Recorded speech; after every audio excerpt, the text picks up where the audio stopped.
Hi ನಮಸ್ಕಾರ ಗೆಳೆಯರಿ, ಎಲ್ಲರಿಗೂ ನನ್ನ ಚಾನಲ್ಗೆ ಸ್ವಾಗತ. ಇವತ್ತಿನ ಈ ಸಂಚಿಕೆಯ ವಿಡಿಯೋದಲ್ಲಿ ನಾವು ಕಾರ್ತಿಕ ಮಾಸದ ಹಿಂದೆ ಇರುವ ಪೌರಾಣಿಕ ಕಥೆಗಳ ಬಗ್ಗೆ ನೋಡೋಣ ಹಾಗೂ ಕಾರ್ತಿಕ ಮಾಸದ ಮಹತ್ವ ಏನು ಅಂತ ಈ ವಿಡಿಯೋದಲ್ಲಿ ವಿವರವಾಗಿ ನೋಡೋಣ. ಬನ್ನಿ. ಇನ್ನೂ ಯಾರು ನಮ್ಮ ಚಾನಲನ್ನು ಸಬ್ಸ್ಕ್ರೈಬ್ ಮಾಡಿಲ್ಲವೋ ಸಬ್ಸ್ಕ್ರೈಬ್ ಮಾಡೋದನ್ನು ಮರೆಯದಿರಿ ಹಾಗೂ ಬೆಲ್ ಐಕಾನನ್ನು ಒತ್ತಿ. ಕಾಲದ ಅನಂತ ಸಾಗರದಲ್ಲಿ ಒಂದು ಪವಿತ್ರ ಮಾಸವಿದೆ, ಅದೇ ಕಾರ್ತಿಕ ಮಾಸ. ದೇವತೆಗಳಿಗೂ ಮನುಷ್ಯರಿಗೂ ಪ್ರಿಯವಾದ ಬೆಳಕಿನ ಮತ್ತು ಭಕ್ತಿಯ ಮಾಸ.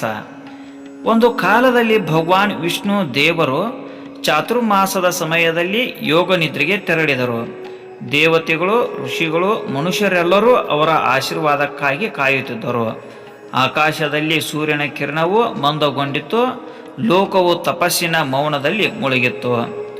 4 ತಿಂಗಳ ನಂತರ ಕಾರ್ತಿಕ ಮಾಸದ ಶುಕ್ಲ ಪಕ್ಷದ ಏಕಾದಶಿಯ ದಿನ ಕ್ಷೀರಸಾಗರದಲ್ಲಿ ಅಲೆಗಳು ಕಂಪಿಸಿದವು. ಭಗವಾನ್ ವಿಷ್ಣು ನಿದ್ರೆಯಿಂದ ಎಚ್ಚರಗೊಂಡರು. ಅವರ ಕಣ್ಣು ತೆರೆಯುತ್ತಿದ್ದಂತೆ ಬ್ರಹ್ಮಾಂಡವೇ ಪ್ರಕಾಶಮಾನವಾಯಿತು. ದೇವತೆಗಳು ನೃತ್ಯ ಮಾಡಿದರು, ಗಂಧರ್ವರು ಕೀರ್ತನೆ ಹಾಡಿದರು. ಲೋಕದಲ್ಲಿ ಧರ್ಮ ಪುನರುಜ್ಜೀವನಗೊಂಡಿತು. ಆ ದಿನದಿಂದಲೇ ಪ್ರಾರಂಭವಾಯಿತು ದೇವತೆಗಳ ಜಾಗೃತಿ ಕಾಲ. ಅದನ್ನು ಪ್ರಬೋಧಿನಿ ಏಕಾದಶಿ ಎಂದು ಕರೆಯಲಾಗುತ್ತದೆ. ಇದೇ ಸಮಯದಲ್ಲಿ ಈ ಘಟನೆಗೆ ಸಂಬಂಧಿಸಿದಂತೆ ಶಿವ ಮತ್ತು ಪಾರ್ವತಿಯರ ಸಂಭಾಷಣೆಯನ್ನು ನೋಡೋಣ ಬನ್ನಿ. ಆ ಸಮಯದಲ್ಲಿ ಹಿಮಾಲಯದ ಶಿಖರದಲ್ಲಿ ಪಾರ್ವತಿ ದೇವಿಯು ಶಿವನನ್ನು ಕೇಳಿದರು, ಪ್ರಭು, ಈ ಮಾಸದ ಮಹತ್ವವೇನು? ಜನರು ಏಕೆ ದೀಪ ಹಚ್ಚುತ್ತಾರೆ ಎಂದು ಕೇಳಿದಳು. ಶಿವನು ನಗುತ್ತಾ ಹೇಳಿದನು, ಪಾರ್ವತಿ, ಕಾರ್ತಿಕ ಮಾಸದಲ್ಲಿ ದೀಪ ಹಚ್ಚುವುದು ಅಜ್ಞಾನವನ್ನು ನಾಶ ಮಾಡುವ ಯಜ್ಞ. ಈ ಮಾಸದಲ್ಲಿ ಮಾಡಿದ ಒಂದು ಬಿಲ್ವ ಪತ್ರದ ಪೂಜೆಯೇ 1,000 ಯಜ್ಞಗಳ ಫಲ ನೀಡುತ್ತದೆ ಎಂದನು.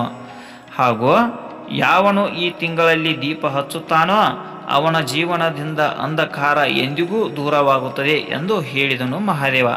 ಈ ಮಾಸಕ್ಕೆ ಸಂಬಂಧಿಸಿದಂತೆ ಇನ್ನೊಂದು ಪೌರಾಣಿಕ ಕಥೆಯನ್ನು ನೋಡುವುದಾದರೆ ತುಳಸಿಯ ಪವಿತ್ರ ಕಥೆಯ ಬಗ್ಗೆ ನೋಡೋಣ ಬನ್ನಿ.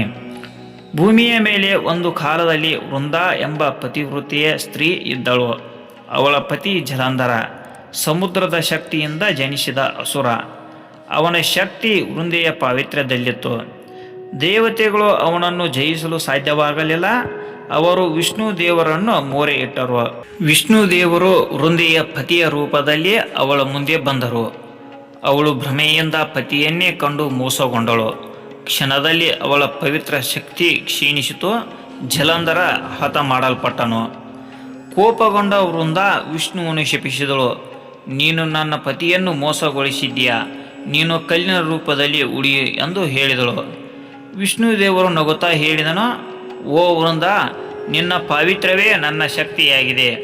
ನೀನು ಭೂಮಿಯ ಮೇಲೆ ತುಳಸಿ ರೂಪದಲ್ಲಿ ಜನ್ಮ ತಾಳು. ನೀನಿಲ್ಲದೆ ನನ್ನ ಪೂಜೆ ಸಂಪೂರ್ಣವಾಗುವುದಿಲ್ಲ ಎಂದನು. ಹೀಗೆ ತುಳಸಿ ದೇವಿ ಜನ್ಮ ಪಡೆದಳು.